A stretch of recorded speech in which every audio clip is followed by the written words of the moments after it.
Fire Emblem Engage is full of tactical encounters and challenging missions, and thanks to the addition of powerful Emblem Rings that imbue your team with the power of legendary heroes, there's more strategy to consider than ever before. From making the most of your new hub base, to managing your special rings and using new tricks to turn the tide on the battlefield, we've got plenty of tips to make you a master tactician and take down the fell dragon.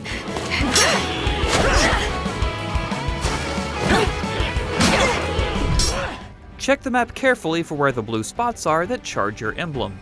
If enemies are nearby, it could be a good spot to unleash the Emblem Rings' power and wipe them out before getting a free recharge once you take hold of that area. If the mission splits your team up into more than one location, be sure to pay attention to personal skills when dividing groups. If a unit's skill activates near a leer, male, or female units, try to have them advance close to each other. Money can sometimes be hard to come by in Fire Emblem Engage, but you'll increase your funding by helping out different nations. Spend this money wisely, and consider investing in those same nations to increase the rate of silver or gold skirmishes to take on and gain more money from these fights. If you're not sure who you want on your team, the nobles of each nation are a good pick. Each heir and their sibling cover a wide variety of roles, and each have unique classes they can promote into. After you get a new emblem ring, you can imbue special properties of that emblem onto one specific weapon. Since it only costs a bit of bond fragments to do, be sure to take advantage of increased damage, crit, or avoidance by imbuing your best weapons and swapping them in as needed. Was that too much? Early paralog side missions can often let you recruit new characters, and should be done sooner rather than later. You'll start unlocking more side missions later in the game, but these more difficult challenges will allow you to raise the max bond levels of your emblem rings, so undertake them when your characters are hitting the max level for that emblem. Since you'll gain emblem rings slowly over the course of the game, be sure to create a set of bond rings to equip on other characters you take into the field. Not only do they get stat bonuses and possible skills from certain S-rank rings, but you'll also gain skill points to eventually inherit skills later on. If you cook the right food with a unit who's skilled at the recipe and add extra ingredients, there's a good chance you'll earn leftover food to take into battle. Don't forget to equip it in someone's inventory or you may forget about it. Shall we have a cup of tea afterward? You can only have your unit spar a certain amount of times each visit to the Somnial, so try and top off units close to leveling, or those that are trailing behind in your main team. The opponent and their equipped item will be random, and may even be an emblem, but you can at least ensure your selected unit has their best item equipped before starting a match. Effective use of the weapon triangle can break an enemy's weapon, but not always. You'll need to at least deal damage and have a certain amount of strength and build compared to the opponent, so look for the red X icon to ensure your weapon will actually break theirs. Was that sufficient?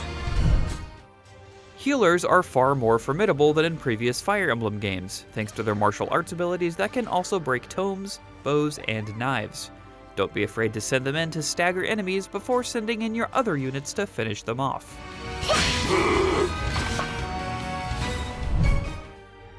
Enemy healers love to use Chain Guard to nullify your initial attacks, especially on bosses.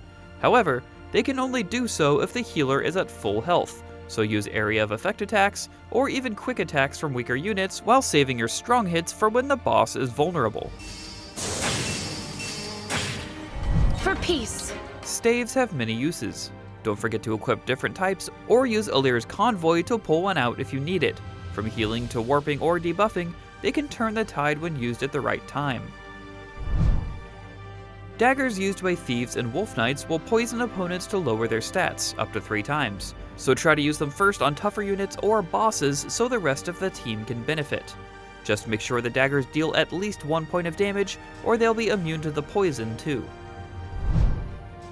Defensive tiles like forts, healing tiles, and cover are important, and can be hard to assault when enemies hold them. Remember that heavier items like great axes and blades can shove enemies off these tiles, letting the rest of your allies attack them while vulnerable. I fight for my friends. Grit Grant me strength and victory! When you engage with an emblem, you'll often gain access to unique weapons that you may not have been able to use otherwise with that unit. Certain special moves may also be limited to these weapon types, so be mindful of which weapons you can and can't use while merged with an emblem. Almost as important as pairing up the right unit with an emblem is figuring out which skills you'll want that unit to eventually inherit from other emblems. Since inherited skills cannot stack with your equipped emblem skills, you should plan to either swap out emblems to build bonds, or undergo training at the Somnial, in exchange for bond fragments to quickly unlock skills from other emblems to inherit that complement the skills you've gained from the equipped emblem. It's not explained very well, but the costs for skills with multiple ranks will account for previous ranks you've already purchased. For example, Lynn's Alacrity skill costs 1,000 SP and 2,000 for Alacrity Plus, but if you've already purchased the first tier, the second will be deducted to 1,000 SP. Therefore, you should always buy the early ranks of skills if possible, as you slowly build up your skill points for that unit. Yes, enemies can utilize the power of Emblem Rings too in certain missions, and unlike your Emblem Rings, theirs don't run out of power. Always keep an eye on the position of enemy Emblem Rings and make note of the abilities they confer so you don't get ambushed by their powerful attacks. You can also try pairing up emblems to have units fulfill roles they wouldn't normally cover. For example, Emblem Micaiah will let any unit equip a staff regardless of their type, and Celica will even unlock an infinite use recovery staff at a certain level. With these tips, you're now ready to wreck shop in Fire Emblem Engage. Who's your favorite classic hero from Fire Emblem's past? Make sure to let us know in the comments below, and while you're here, check out our review of Fire Emblem Engage. And for everything else gaming, you're already in the right place. IGN.